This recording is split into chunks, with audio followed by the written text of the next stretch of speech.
va a cambiar, que siempre va a ser 10%, que puedo conseguir todos los fondos que quiera, siempre al 10%, entonces tengo que aprobar todos los proyectos.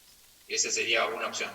Esta otra opción, que es que en realidad yo no tengo el costo de capital siempre fijo, sino que el costo de capital va incrementando a medida que yo vaya pidiendo más recursos. Esto es lo que estamos en un contexto no de costo medio, sino de costo marginal del capital. El capital adicional me comienza a salir un poco más caro a partir de que empiezo a pedir cada vez mayor monto de financiamiento. Entonces lo que tengo que hacer es, ya no puedo aprobar todos los proyectos, tengo que ver cuántos proyectos voy a aprobar. Entonces lo primero que hago es ordenar todos los proyectos de los que rinden más hacia los que rinden menos. Entonces digo, tengo un proyecto el proyecto de estos 5 en el ejemplo, digo, el proyecto B, tengo que invertir 50 millones y tiene un rendimiento del 13%. Si yo tuviese fondos limitados, el primero que trataría de hacer sería ese porque es el de mayor rendimiento.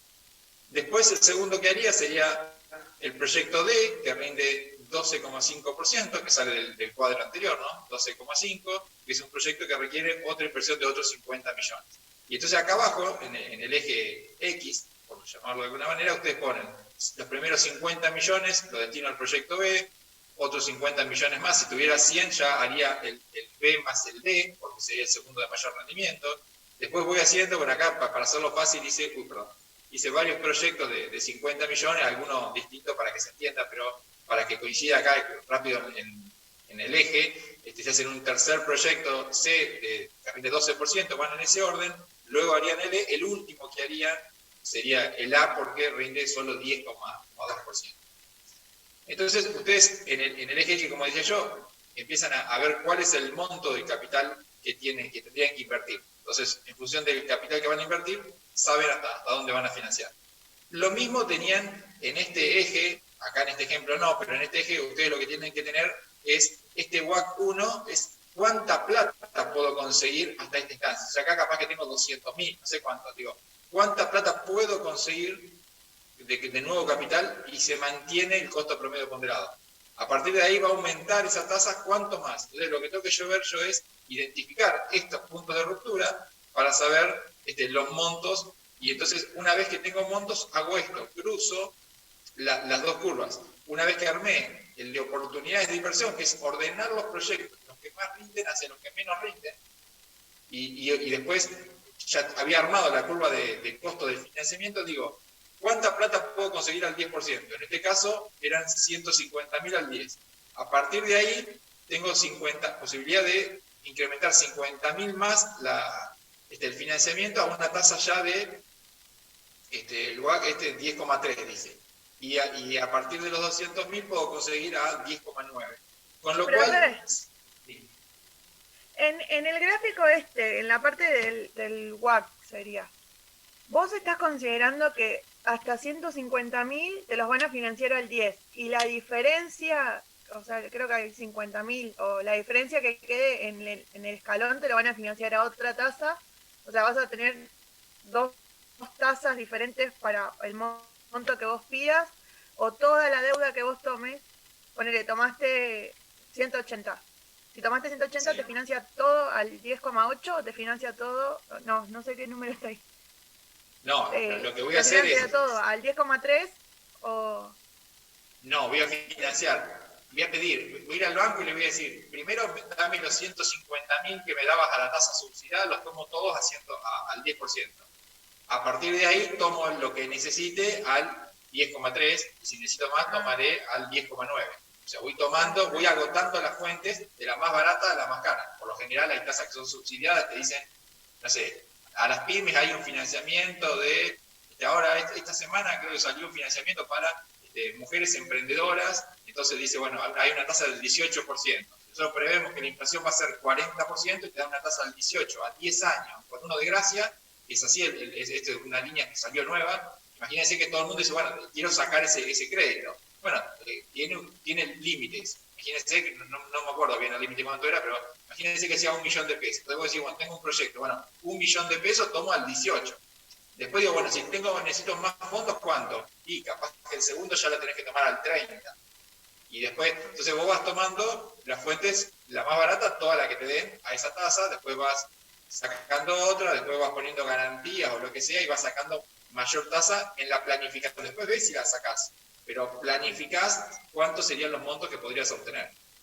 Bien, gracias. Lo que puede pasar es que en este caso no pasa en este ejemplo, porque en este ejemplo lo que dice es que uno no debería aprobar todos los proyectos que rindan más de 10, que es la tasa de costo de capital al inicio, porque si no, entonces el proyecto, este último proyecto, estaría aprobado. Si yo tomo la decisión de digo, todos los proyectos que rinden más que costo de capital, al momento de iniciar lo apruebo, estaría aprobando el último proyecto que en realidad no me genera resultados. Al contrario, estaría haciendo una mala inversión porque al momento de tener que implementarlo estaría perdiendo plata, estaría financiándome al 10,9 para conseguir un rendimiento de 10,2.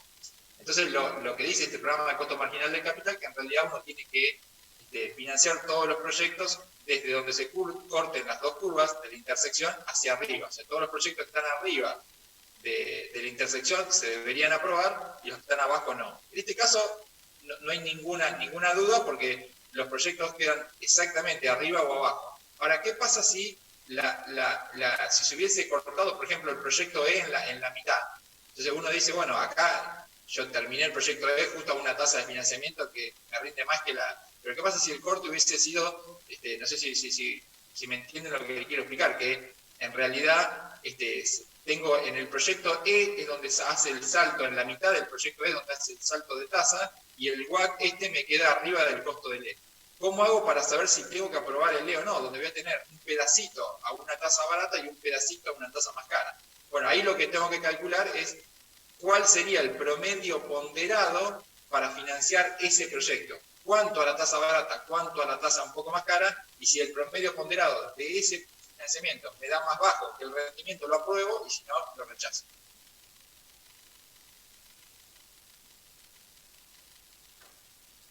Bueno, no sé, la que me había consultado, sobre todo por este orden, si entendió, y también después había alguien que me había preguntado. Sí, ya entendí y también se me terminaron de despejar las dudas de los dos que se cruzaban. Gracias. Bueno, de nada. No sé si tienen alguna otra duda de costo de capital, ya que lo tengo acá, o si no, si quieren, después lo volvemos a compartir. Bueno, no sé, entonces eso básicamente lo que se hace es, cuando uno tiene ilimitada cantidad de fondos, mercados eficientes, uno sabe que a la tasa de costo de capital, todo lo que rinda más que la tasa de costo de capital lo aprueba y listo.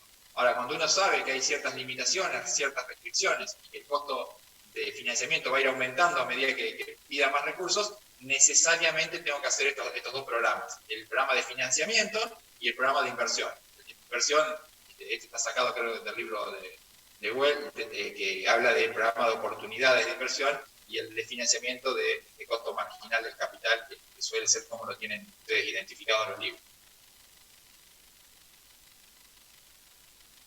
Bueno, no sé si tienen alguna otra duda.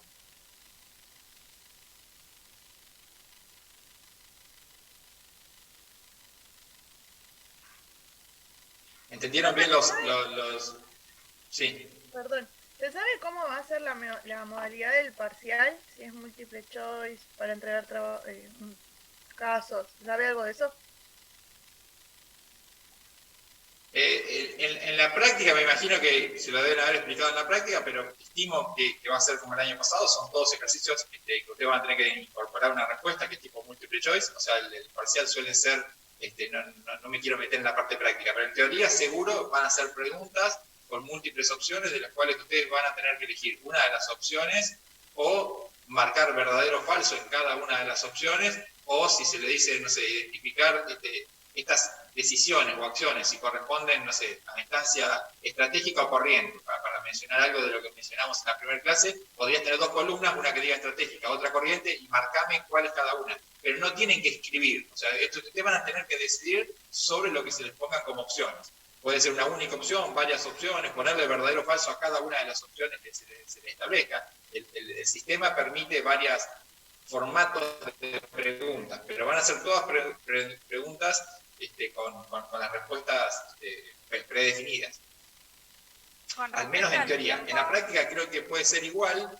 La diferencia en práctica que puede ser que hay algún tipo de pregunta que se llama la pregunta numérica, donde a vos te dan un ejercicio y vos lo que tenés que hacer es poner vos tu resultado. No tenés que elegir un resultado, sino que vos lo escribís al resultado. Porque eso también es es una posibilidad que te da la pregunta, con lo cual puede ser que alguna pregunta de práctica te digan, bueno, resolver esta problemática y poner el resultado. Y vos lo pones y después el sistema te va a decir si está bien o mal. Pero van a ser todas preguntas en un cuestionario donde no tenés que desarrollar, ni tampoco van a tener que adjuntar un desarrollo, no es que te hicieron un Excel y lo tienen que adjuntar. Todo va a estar en el cuestionario y la resolución ahí en el cuestionario. Gracias. Perfecto.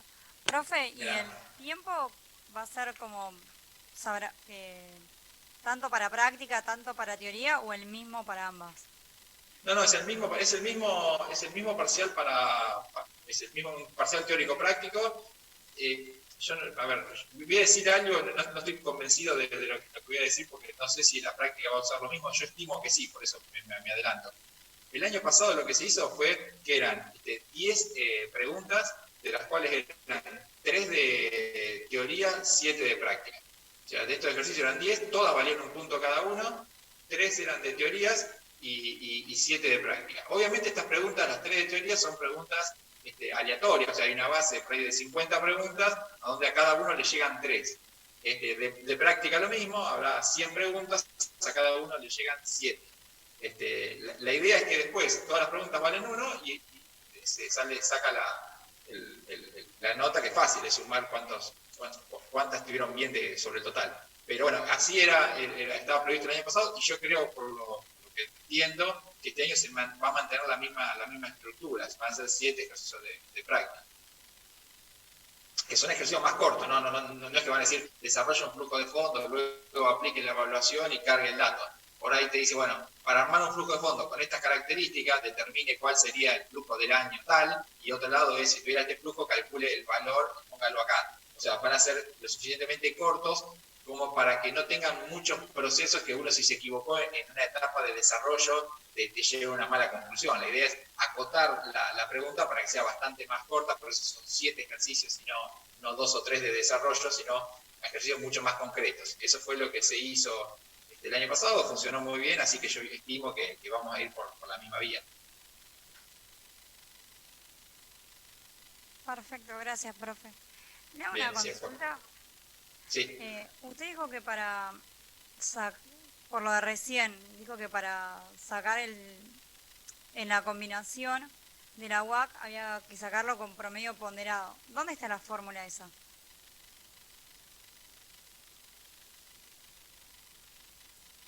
Ahí comparto.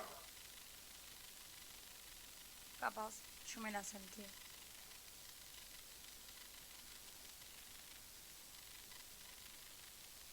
Esta. El WACC es el promedio ponderado de la fuente de financiamiento. Ah, listo, con esta Ahora, nos si fijamos vos te referís... en el corte.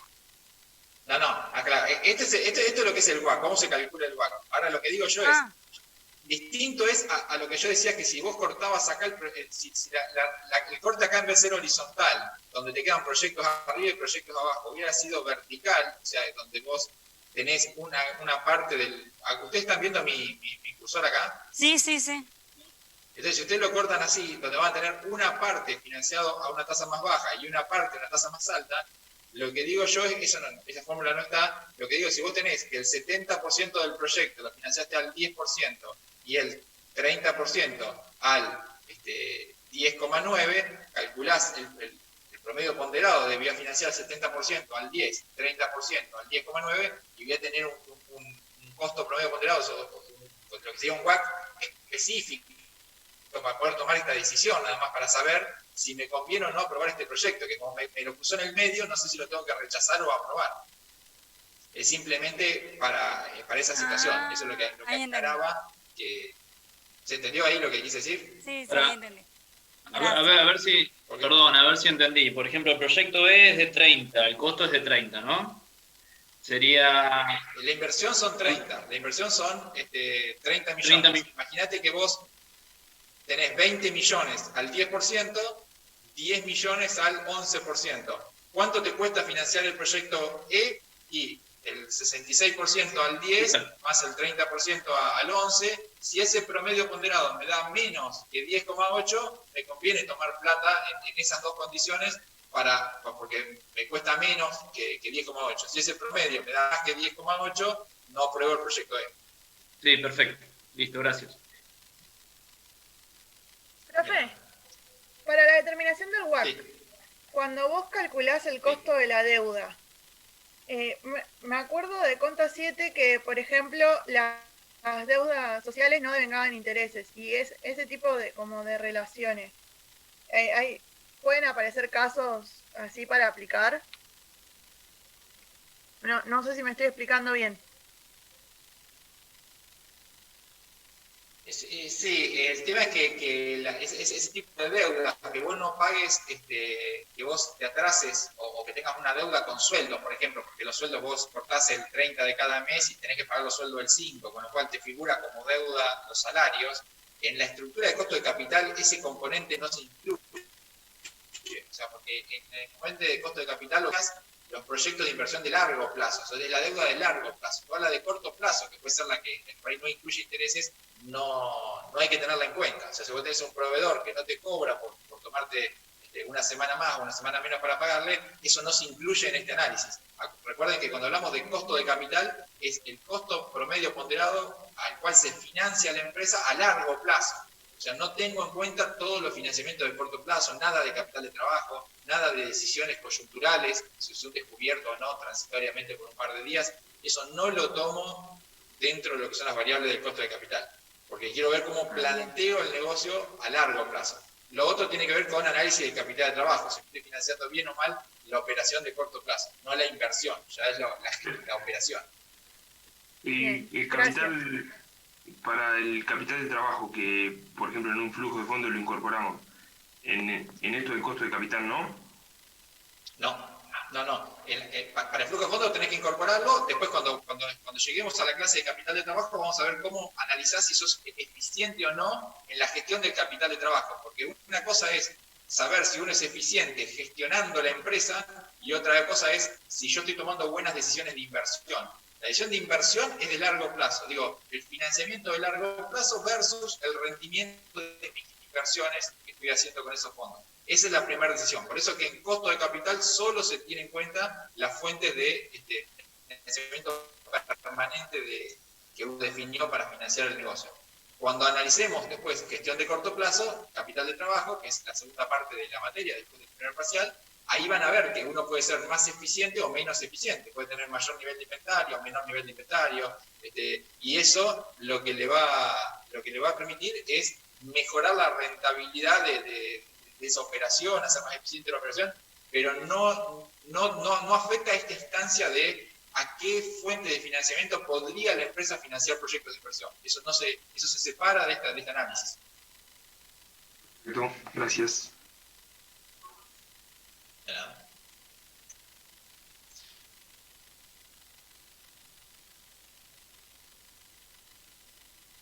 ¿Alguna otra consulta respecto de... No, profe, te hago otra del gráfico que estábamos viendo hoy, ¿Sí? del que se comparan las dos cosas, no, del anterior.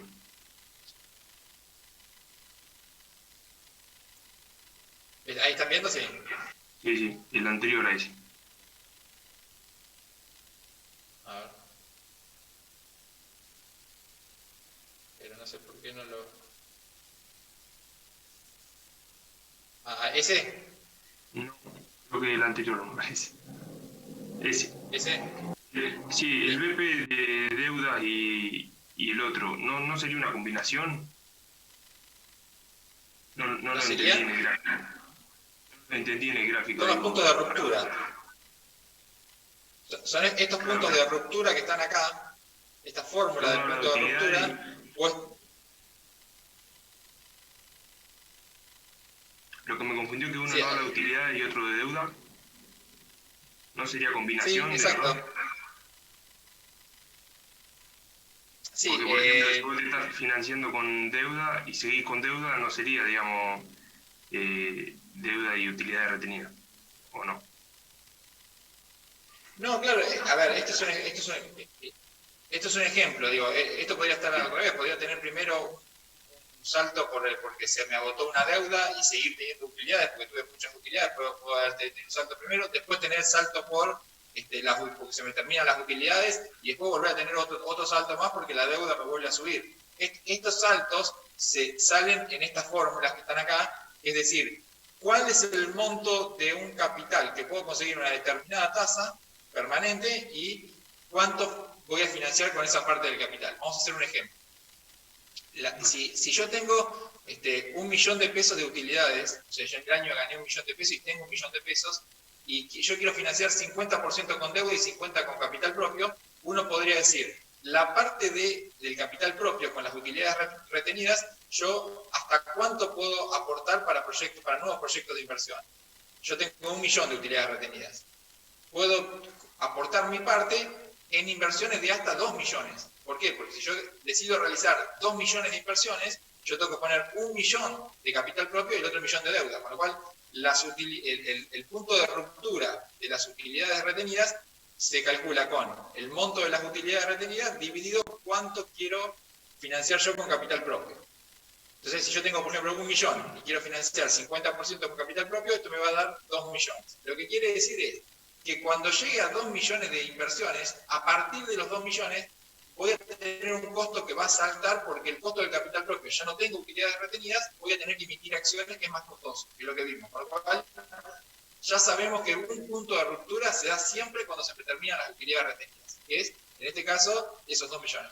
Ahora, el de la deuda puede haber muchos puntos de ruptura. Es monto de deuda a una determinada tasa, imagínense deuda, como decíamos hoy, la tasa subsidiada esta que sacó el gobierno al 18%. Bueno, ¿cuánta deuda tengo al 18%?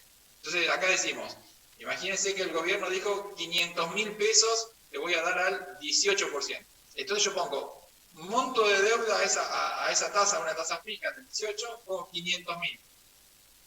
¿Cuánto quiero financiar con deuda? El 50%.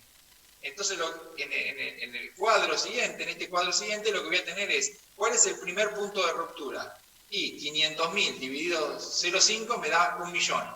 Hasta el primer millón de inversiones yo lo voy a poder financiar a una tasa que se va a hacer componer de la deuda al 18%, la mitad, o sea, los 500.000 de deuda al 18%, y los otros 500.000 de utilidades retenidas, que como tenía 1 millón, no pasa nada. O sea, el primer salto se me va a dar ahí. Después voy a seguir hasta los 2 millones, donde el costo de las utilidades retenidas lo tengo, porque sigo teniendo utilidades retenidas, y ahora tendré otro costo de deuda. Se me terminó el del 18%, quizás paso a uno del 30%, una tasa del 30%. Y así digo, bueno, ¿cuánto me da el préstamo del banco al 30%? Y el banco capaz que me dice, bueno, hasta 1,5 millones le puedo dar al 30%. Entonces, si yo tengo 1,5 millones a la misma tasa, quiero financiar 50% con deuda, digo 1,5 millones dividido 0,5, hasta 3 millones de financiamiento, yo sé que mi parte de deuda la voy a financiar primero en el primer tramo al 18, el segundo tramo al 30. Si yo quiero más plata, le digo al banco, bueno, quiero más que 3 millones, ¿qué hago? No, me tiene que traer una garantía hipotecaria. Bueno, perfecto, te traigo una garantía hipotecaria. ¿Cuánto me cuesta? Y el costo del 30 más los gastos de la hipoteca me va a costar 35. Bueno, entonces a partir de ahí tengo otro salto. Y lo que voy armando es identificando estos saltos. Cómo va a ir saltando el WACC a medida que yo vaya aumentando los montos de deuda. Para ver hasta qué momento me conviene pedir financiamiento y cuándo no. ¿Se entendió ahí la idea de cómo se determinan estos puntos de ruptura? Son puntos donde yo hasta ese momento consigo financiamiento a la misma tasa. A partir de ahí tengo que me cuesta más. Perfecto, perfecto.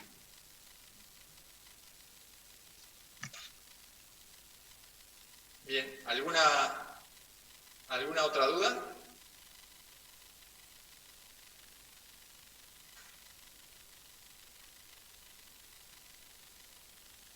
Los dos modelos de costo de capital propio, no sé si lo vieron, uno era CAPM, tasa libre de riesgo, más prima de riesgo por beta, me imagino que eso ya lo deben haber visto aplicado también en la práctica, y el de flujo de fondos, que es, uno sale de que el valor de la empresa es dividendo por el costo de capital menos tasa de crecimiento, y cuando uno despejan ahí en la tasa de costo de capital, le da que dividendo sobre precio más tasa de crecimiento es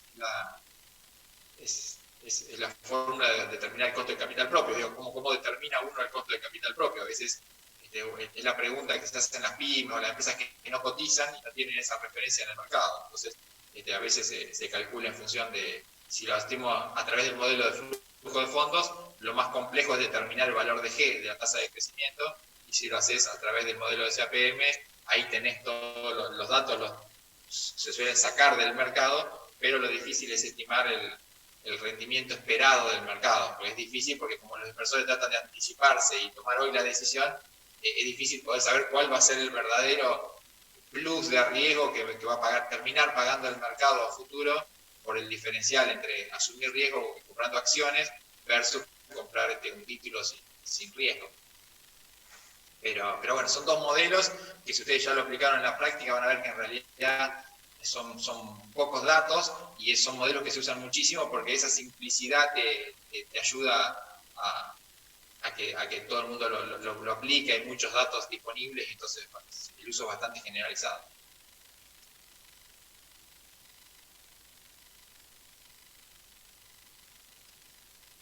Bueno, no sé si quieren, igual ahora si tienen alguna pregunta más de costo de capital me preguntan, y si no, si quieren hacer alguna pregunta también de los temas anteriores, pregunten y de paso aprovechamos a hacer algún repaso del resto de los temas para previos al parcial.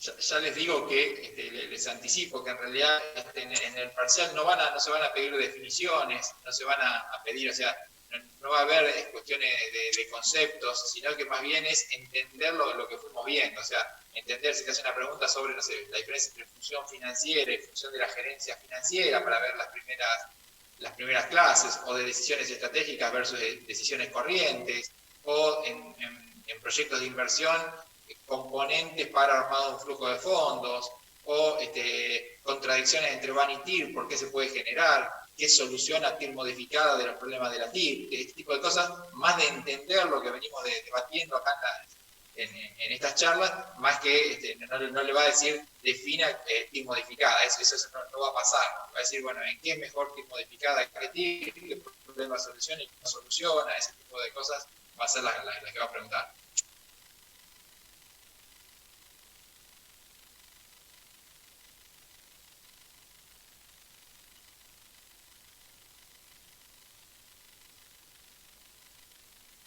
Bueno, no sé si tienen algunas consultas de alguno de los temas o no. Yo no Profe, quiero ponerme a... ¿Cómo fue que dijiste Sí. la primera diferencia entre función financiera y gerencia financiera? Claro, pues digo, se me ocurrió esa pregunta porque nosotros, acuérdense que nosotros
la mezcla, eso es de la gerencia financiera. O sea, la decisión de a qué banco ir, qué instrumento utilizar, es operativo. Ahora, cuánto deuda y cuánto capital propio, esa decisión es estratégica. Eso me define riesgo, me define muchas cosas en cuanto a cómo plantear un negocio. Perfecto, gracias. Como un ejemplo que poníamos también, no solo desde el punto de vista de financiación, también desde el punto de vista de la operación de los activos. Decidir tener una logística propia o tercerizada es una decisión de función financiera, es una función estratégica. Es decir, si yo tercerizo o sea, hay parte de los costos fijos que los meto dentro de la empresa porque compro camiones, contrato choferes, entonces hago inversión y hago costos fijos en la empresa, eso es una función financiera. Estoy metiendo costos fijos, que sé que en épocas malas me tiene un riesgo muy alto porque cuando baja el nivel de actividad a veces uno no puede cubrir los costos fijos, pero en épocas buenas tiene buen resultado, es una decisión. Otra decisión podría ser tercerizar la logística. La decisión esa de tercerizar la logística o hacerla propia es una decisión estratégica, es una decisión de la función financiera. Ahora, tomada la decisión de que voy a tener logística propia, decidir si voy a comprar camiones Mercedes o Volvo, eso es de la gerencia financiera. Eso es operativo, eso es el que consiga mejor financiamiento, el que me guste los sistemas de mantenimiento o lo que haya tomado para implementar la decisión. Ya eso no me va a cambiar el riesgo, simplemente me cambiará algo operativo nada más. Hablaste de presupuesto. ¿Puede ser que sea una combinación de ambas? ¿De la decisión con la gerencia? Sí, el presupuesto, claro, el presupuesto era de lo que era la programación anual o de plan de negocio, es una vinculación entre los dos. O sea, son tres instancias, la estratégica, la corriente y la programación anual. ¿Sí? En el presupuesto, en realidad, ahí participan los dos. Bien.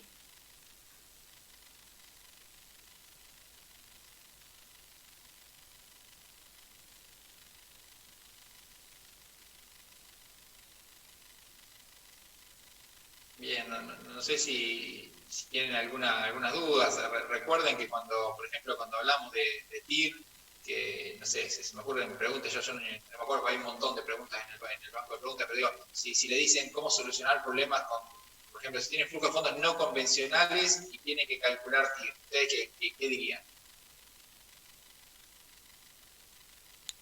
Eso, profe. Hoy me surgía la duda de que no recordaba, iba a mirar en el apunte, pero ya que lo trajo a colación. Esos flujos no convencionales, me acuerdo que una forma para calcular la TIR es llevarlo al momento cero, pero no me acordaba si era solamente llevándolo al momento cero o actualizándolo al momento cero. No, los flujos negativos se traen actualizados al momento cero. El flujo negativo se trae con la tasa de costo de capital, que es a la que se financia la empresa, a la que la empresa va a financiar ese flujo negativo. Cuando necesite plata va a ir a pedir plata y le van a prestar esa plata. O sea, la tasa de costo de capital lo descuento hasta el momento cero. Esa sería la decisión. Si uno dice, bueno, tengo un flujo no convencional, quiero aplicar TIR, ¿qué tengo que hacer? La respuesta es eso. Tengo que agarrar los flujos negativos, traerlos al momento cero con la tasa de costo de capital y luego calcular TIR. Estaría mal decir aplico la TIR igual así como está, estaría mal decir aplico TIR modificada porque es otro modelo, estaría mal decir, no sé, calculo, sumo todos los flujos negativos sin descontar, por ejemplo. Seguramente me van a dar muchas opciones, o va a haber una que sea la correcta, pero digo, puede haber muchas redacciones para que estén mal hechas. Lo que digo es, tengan en cuenta que cuando uno le dice quiero calcular TIR, quieren calcular TIR, no quieren calcular TIR modificada, que muchas veces la simplifican a decir, bueno, no se puede hacer TIR, hagamos TIR modificada. No, TIR modificada es otro modelo. Entonces, ese tipo de cosas, lean bien el enunciado para no confundirse.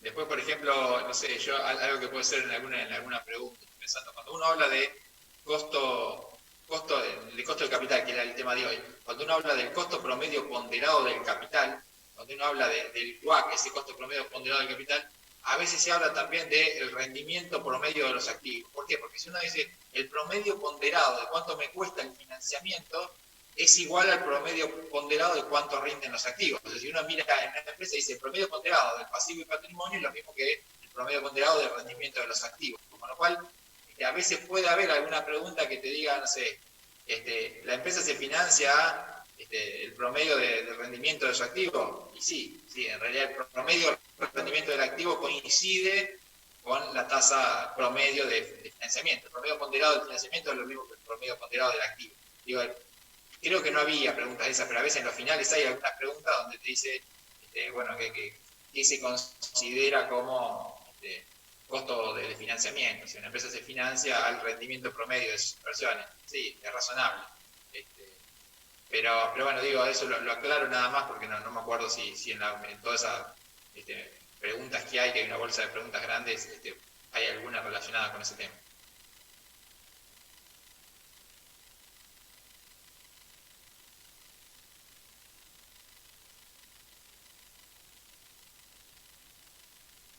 Bueno, no sé si tienen algunas otras dudas o no. Yo no les quiero alargar la clase por alargarla. Básicamente, los temas seguramente, me imagino, son 3 preguntas.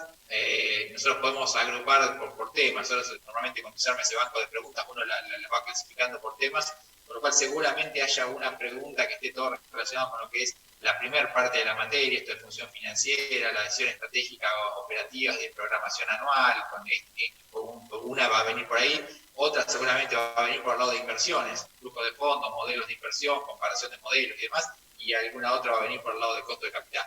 Seguramente, me imagino que la combinación va a salir de esos 3 temas que fueron los 3 temas que se vieron. Pero bueno, y después en la práctica, bueno, no sé, de los últimos prácticos que tuvieron, va a haber seguramente algún ejercicio de cada uno de las prácticas. Consulta, supuesto de reinversión de TIR y de BAN. El supuesto de reinversión de la TIR es a la misma TIR, ¿no? Y el BAN es la tasa de costo, la tasa de descuento, digo. Sí, no, es la tasa de costo de capital. Bien. O sea, eso es importante porque podría decirte, bueno, el supuesto del BAN la tasa es que la reinversión es a una tasa de descuento, que es a la tasa de costo de capital. Si no te dice nada, se podría suponer que es la misma. Pero cuando son varias opciones, podría ser que la redacción porque uno puede descontar a tasas que no sean la de costo de capital. Cuando vos estás en contexto con racionamiento, lo que decíamos, vos podés descontar a costo de oportunidad, a otras tasas. Entonces, cuando vos querés saber el supuesto del BAN, es la reinversión a la tasa de costo de capital, que puede coincidir o no con la tasa que usé para descontar el flujo. Entonces, si tenés 2 opciones, una dice tasa de costo de capital y otra dice tasa de descuento, usá la que diga costo de capital. Vos podrías usar otras tasas para descontar. Digo, eso terminológicamente, uno matemáticamente puede descontar a muchas tasas, que no siempre es la tasa de costo de capital. Claro, bueno, ahora me surge otra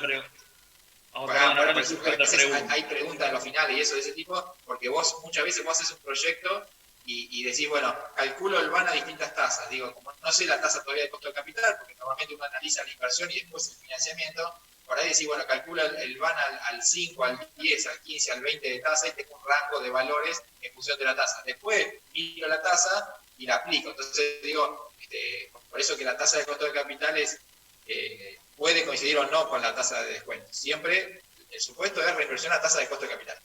Perfecto. Si tengo, por ejemplo, racionamiento de fondo y tengo un costo de oportunidad, debería descontar ese BAN a la tasa de costo de oportunidad. Sí, con racionamiento de fondo, sí. De un proyecto de similar riesgo. Si me dicen que tengo una tasa de costo de oportunidad de un proyecto más riesgoso, no. Un proyecto de similar riesgo. Siempre tiene que ser igualdad a niveles similares de riesgo. Bien. Profe, y de la bibliografía que nos dieron de la obligatoria y la complementaria, además de la obligatoria, ¿nos recomienda leer algún otro? Y en toda la parte de función financiera había un artículo de Alonso, pero está dentro de la obligatoria. Un artículo de Aldo Alonso que hablaba un poco de todo esto de la función financiera y demás, que básicamente es lo que nosotros resumimos en la presentación de las clases, que era lo que había escrito el anterior titular de la materia, Aldo Alonso. Ese sería el tema central. Después la parte de inversiones la van a ver en cualquier libro, los modelos de evaluación de inversiones, cualquier libro que tomen va va a decir más o menos lo mismo. Estos modelos tienen ya muchos años y cualquiera de los manuales va a decir lo mismo, igual que la estructura de costo de capital, ahí no van a tener ningún problema. Quizás cuando ya avancemos la clase que viene, cuando veamos ya no costo de capital, sino algunos problemas de la estructura de capital en el mercado argentino, bueno, entonces ya eso no lo van a encontrar en un manual escrito en Estados Unidos, lo van a tener que ver en algo más operativo o con más material de cátedra. Pero en lo que vieron los primeros, la primera parte de la materia, lo que entra en el parcial, creo que con material obligatorio les alcanza bien. Las decisiones teníamos la de inversión, la de financiamiento y la de información, ¿no? En una de las clases de los videos de práctica dijeron decisiones, financiamiento y política de dividendos. Yo en un lugar leí y creo que política de dividendos se tomaba como financiamiento también, ¿no? Entonces por eso se agregaba la otra de inversión. ¿Puede ser algo así? Rumbeado. En realidad casi todos los libros hablan de que las tres grandes políticas financieras son inversión, financiamiento y dividendos. Eso es lo que dicen los tres grandes libros hace muchos años. Ya en forma más reciente, ¿por qué se hablaba de que dividendos era una gran decisión? Porque uno, a través de la política de dividendos, le da un mensaje a los inversores. Si yo te estoy diciendo que voy a pagar muchos dividendos, te estoy diciendo que voy a ganar mucha plata, porque nadie se anima a decir te voy a pagar muchos dividendos y después no poderlo pagar o no. Entonces, cuando uno en realidad define su política de dividendo y comunica que va a pagar determinados dividendos y anticipa los próximos años, en realidad uno está dándole una información, una señal al mercado de que sus cosas andan bien. Entonces, pero después empezó a reemplazar eso de dividendos a decir, che, pará, eso hace 30 años funcionaba, ¿no? La gente iba, miraba el diario, veía cuánto cotizaba, cuánto iban a pagar de dividendo, y era la única fuente de información que tenían. Hoy en día, con la tecnología disponible que hay, las empresas tienen información permanente, entonces hoy se habla de que no es política de dividendos. El dividendo, meterlo si querés junto con la decisión de financiamiento, cómo distribuir la plata, y ya hoy se dice, bueno, hay una política de información.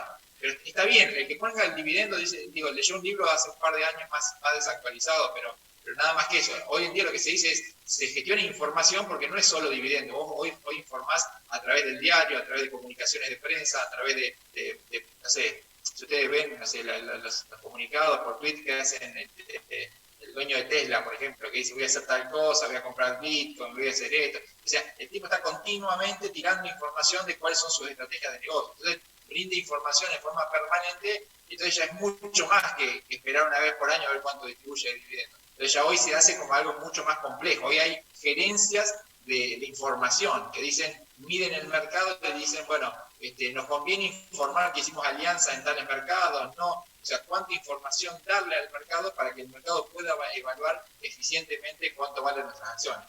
Hoy pasó a ser más complejo, pero en todo lo que es la visión tradicional, las tres políticas eran inversión, financiamiento y dividendo.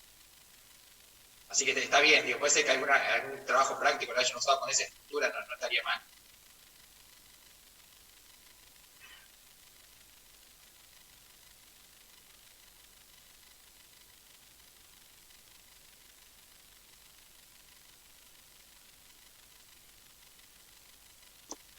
Profe, una consulta.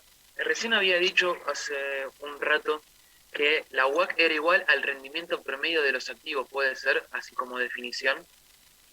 Sí, que porque lo que en promedio te cuesta financiar la inversión sería similar a lo que en promedio rinde la inversión. O sea, en términos generales, cuando uno dice promedio, si yo saco todo lo de trabajo, tanto de pasivo como activo, el promedio de lo que me cuesta financiar las inversiones es el promedio de lo que rinden esas inversiones. Técnicamente, ese sería lo mismo. En alguna pregunta uno podría decir, las empresas en un mercado eficiente, en un mercado abierto, las grandes empresas se logran financiar a la tasa de sus inversiones, por ejemplo, promedio de sus inversiones. Sería razonable, porque la tasa del costo de financiamiento es la tasa. Una pregunta de ese tipo te podrían hacer y estaría bien. A eso es lo que voy. Yo no sé si en los parciales hay preguntas de ese tipo. Nosotros ahí tenemos bancos de preguntas para finales y para parciales. Las de finales son un poquito más finitas en la pregunta, pero a eso voy, que el promedio de lo que te rinde, lo que vos financiás, cuando vos invertís a la eficiencia, o sea, cuando vos llegás a a que vos invertís en la curva de inversiones. Vos decís, apruebo todos los proyectos de inversión hasta llegar a donde iguale la inversión al costo de capital. Lo que está diciendo es, en realidad, yo estoy sacándole, como aprobé todos los proyectos que rinden hasta ese nivel, lo que estoy haciendo es que el rendimiento de todas mis inversiones la estoy igualando con el promedio ponderado de la fuente de financiamiento, para maximizar ese valor que puedo llegar a obtener. Perfecto, está bien, gracias. De nada. Profe, en el costo anual equivalente, ¿usamos para los dos pasos que estaba dividido en el video la misma tasa? Sería la del valor actual de los flujos y para determinar el costo anual equivalente, que usas la anualidad. Sí, vos decís, los pasos serían primero traer todos los flujos de fondos a valor actual y luego distribuir ese valor actual en los años de la vida del proyecto. Sí, siempre, si es eso, es siempre la misma tasa, que es la tasa de costo de capital. Lo descuento a la tasa de costo de capital, lo distribuyo por la tasa de costo de capital. Porque yo digo, a la tasa que se financia la empresa me daría lo mismo pagarla de contado que pagarla en 3 años de estos valores, porque es la tasa que si la empresa va al mercado se lo prestan a esa tasa. Entonces lo que está diciendo es, me da lo mismo pagar todo de contado o pagarlo en cuotas anuales de estos valores, porque el mercado me lo financiaría de esa forma. Bien, gracias. Profe, yo tenía una duda en la parte de riesgo de capital propio, que aparecía riesgo financiero, operativo y económico. Yo estuve viendo las clases, pero no encontré mucho, creo que lo vimos con usted en clase. Riesgo financiero, operativo y económico. Sí.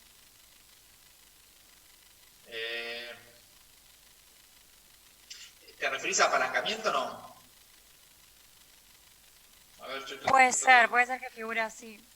Lo noté en clase y figuraba como riesgo de capital.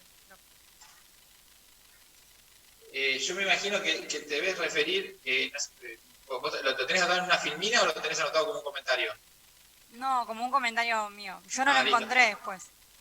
No, digo, porque me imagino, al pusieron una filmina, yo me imagino, a ver, yo voy a compartir la que creo que puede llegar a ser.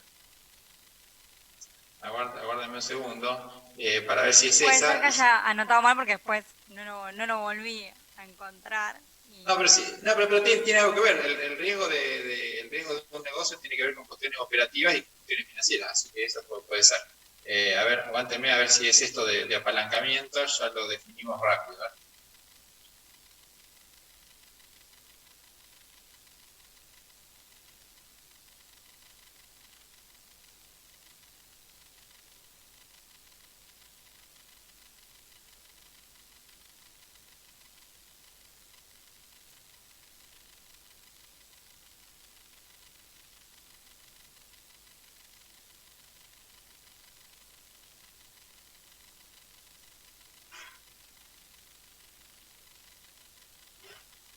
Ahí está, me parece, ¿no?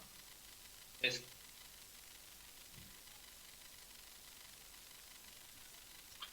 Ustedes están viendo otra cosa, ¿no? Ahora estamos viendo el cuadro del programa de costo marginal. Por eso, no sé por qué no me tomó, pero... Está más abajo de eso. Sí. Pero entonces ustedes no lo vieron, no, esto ustedes no llegaron a verlo todavía. No. No, por eso entonces no le quiero complicar, entonces esto no lo vieron. No, puede ser, si hice alguna mención, ahora cuando vean apalancamiento en la próxima clase, ustedes lo vamos a ver. Cuando uno mira riesgo de un negocio, el riesgo está asociado a la variabilidad de los resultados futuros. O sea, cuando uno dice ¿qué es riesgo? Riesgo es variabilidad de los resultados futuros. ¿Esto qué quiere decir? Que si ustedes tienen un proyecto que te dice el año que viene vas a ganar 1 millón de pesos. Entonces vos decís, flujo de fondo, 1 millón de pesos. Sin riesgo, certeza, vos vas a ganar 1 millón de pesos. Tenés otro proyecto que te dice, tenés 50% de probabilidad de ganar 2 millones de pesos y 50% de no ganar nada. Vos te dirías, bueno, hagamos promedio ponderado, pues el flujo de fondos esperado es 50% con la probabilidad de ganar 2 millones, 50% con la probabilidad de no ganar nada, me sigue dando 1 millón. Entonces decimos, bueno, en un proyecto tengo 1 millón y en el otro también tengo 1 millón. Uno es cierto y otro es flujo de fondo esperado, el promedio ponderado de lo que yo creo que va a pasar. ¿Cuál vale más hoy? Bueno, vale más hoy el que es cierto. ¿Por ¿Por qué? Porque el otro tiene riesgo. Ese riesgo hay que incluirlo de alguna manera. O ajusto el flujo, le quito un pedazo, que después lo vamos a ver cuando veamos riesgo, o ajusto ese flujo y digo, para mí ese millón riesgoso vale, no sé, igual a 900 cierto, entonces yo aplico un criterio de ajuste, se llama ahí equivalencia, ajuste equivalencia a la certeza, digo, para mí esto incierto es equivalente a tanto cierto, y es subjetivo, o pongo un aumento a la tasa de descuento. Digo, si al primer proyecto lo que es cierto lo descuento al 10, a este lo descuento al 15 porque creo que tiene 5 puntos más de riesgo. Esos son los criterios que después vamos a elegir. Entonces, pero siempre el riesgo es variabilidad del resultado futuro. Ahora, si uno mira el cuadro de resultados, uno dice, ¿cuándo un proyecto tiene, mirando el cuadro de resultados, nada más sacando los componentes del negocio, un componente fácil de definir? ¿Cómo hago para que varíe el último renglón mucho? Y si le meto un componente fijo en el medio. Si yo le pongo costos fijos en el medio, pequeñas variaciones en venta van a generar mucha variación en el resultado. Vayamos a un extremo. Facturo 100 pesos, tengo 90 pesos fijos y entonces gano 10. Si mañana en vez de 100 pesos voy a facturar 110, aumenté 10% de las ventas, pero como todo el costo es fijo, los 90 quedan iguales, en vez de ganar 10 voy a ganar 20. Entonces yo digo, 10% en ventas me hizo aumentar 100% mi utilidad. Mucha variabilidad. Obviamente, si las ventas caen de 100 a 90, paso de ganar 10 pesos a perder todo, porque los costos son los 90 me los gasta todo. Entonces, eso es variabilidad. Cuando yo tengo un componente fijo en el medio, pequeñas variaciones en las ventas me hacen un cambio muy alto en los resultados. Si yo tuviese todo variable, entonces yo digo el 90% de lo que vendo es costo variable, porque es todo variable, digo, vendo 100, 90 costos, gano 10. Si vendo 110, si gano 110, tendré 99 de costo variable y ganaré 11. Entonces, tengo 10% de variación en los ingresos, 10% de variación en el resultado. Entonces, cuando uno hace todo variable, varía igual. Entonces, ¿por qué digo esta explicación? Porque uno de los componentes de riesgo es el apalancamiento operativo que yo decida. Cuando yo decido poner costos fijos a mi compañía, estoy decidiendo una estructura productiva, pero también un riesgo de negocio. Entonces, si yo me planto y armo una planta con altos costos fijos, esto es riesgo, porque si me llego a vender poco, tengo un riesgo altísimo de no poder cubrir los costos. Obviamente tiene el beneficio de que si yo vendo mucho, estoy muy arriba del punto de equilibrio, voy a ganar mucho más habiendo armado estructura de costos fijos que si hago costos variables.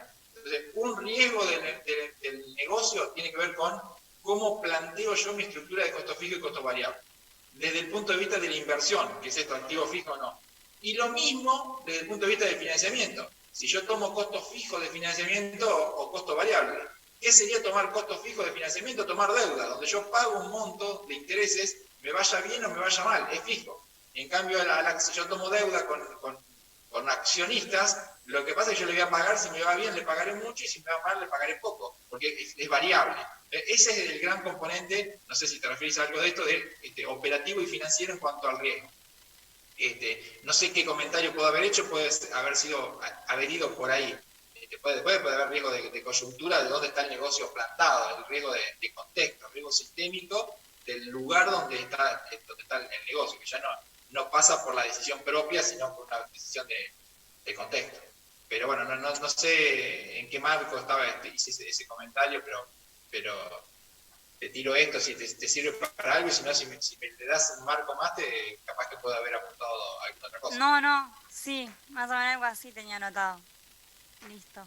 Está bien, igual la parte de apalancamiento, que tiene más que ver con costo fijo y financiero y demás, va a estar incluido en la clase que viene, con lo cual eso no lo van a incluir en este parcial, sí en el segundo, que ahí se va a armar un poco más siempre el riesgo, el componente de riesgo es un componente muy importante en la estructura, porque no solo te define esto del riesgo futuro, pero además según quienes toman la decisión, hay gente que les gusta correr riesgo y hay gente que no.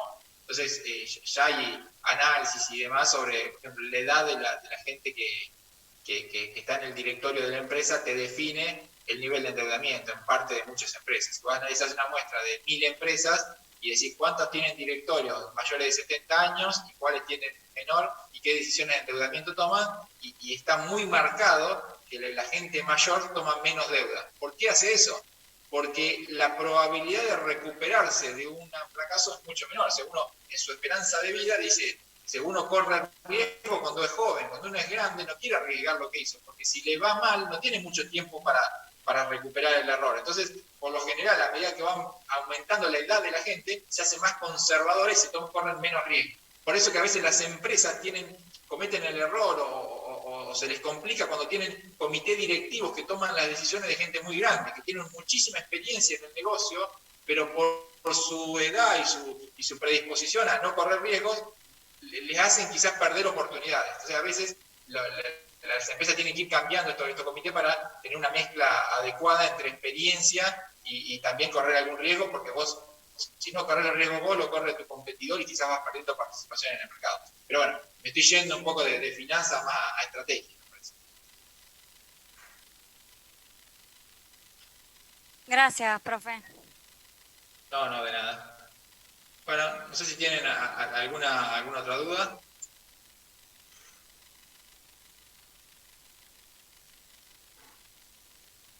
No. Bueno, si no tienen otra duda, yo lo cortemos acá. Cualquier cosa, si de acá al examen les surge algo, escríbanme, no hay problema, están los contactos ahí en el aula, así que me pueden escribir. Pero apunten básicamente a eso, a repasar los temas que vimos, que son los que más vamos a basarnos en las preguntas, en los temas que se dieron, y en tratando de entender con casos, con preguntas, con decisiones, no tanto con estudiarse de memoria una explicación que no tiene ningún sentido, porque ustedes pueden tener la guía al lado de ustedes cuando hacen el examen, así que eso no tiene sentido. La pregunta no se va a responder leyendo lo que tengan al lado, sino entendiendo el concepto. Entonces traten de entenderlo y eso les va a ayudar a sacar la respuesta. Bueno, gracias. Bueno, o sea por que supuesto, si los les parece apuntes bien, de carpeta lo podemos tener. Sí, porque en realidad no estás con la cámara prendida, es un examen que lo haces, vas dando las opciones en un tiempo acotado y listo. Y con eso se termina y ya está, no tenés forma de saber si la miraste o no, con lo cual mírenla, no hay problema. Listo. O sea, por eso que digo que las preguntas van a tender a ser no una respuesta que vos encuentres en la explicación de un PowerPoint, sino que va a ser en entender lo que se dijo y poder tomar la decisión. Va a apuntar más en tal contexto, qué harías, cómo se soluciona tal problema y demás, más de haber entendido lo que se dijo y no la definición, que no te van a decir cuál es la fórmula para tal cosa, donde vos la copiás y ya está. Eso no se va a preguntar. Listo. Gracias, profe. O sea, yo Bueno, estaba listo, aprendiendo entonces cosas de memoria. No, por eso no estudian nada de memoria, traten de leer interpretando y entendiendo, porque la pregunta va a ser más lógica y de razonamiento de tal contexto que harían, en tal otro no, por qué este método es mejor que aquel otro, por qué puede generar un problema o se pueden contradecir estos dos métodos, por qué, índice de rentabilidad te puede dar distinto a TIR, o sea, qué mide uno, qué mide el otro, o sea, cosas así, cosas de comparación, de tratar de entender eso. Listo, genial, gracias, profe. ¿El final es todo teoría o es teórico-práctico? También. ¿El parcial? El final. Sí, no te escuché bien. Si es el parcial, es teórico-práctico. No. De teoría y creo que es. El final. No, el final es todo teoría. El final es 100% teoría. Listo. Gracias. Salvo que rindas libre, ¿no? Que tenés que rendir dos exámenes, uno de práctica y uno de teoría, pero si no, es todo teórico. Bien, gracias. Listo. Bueno, nos vemos entonces el próximo lunes. Chao, gracias. Hasta luego, profe. El próximo miércoles. Profe, gracias. Chao.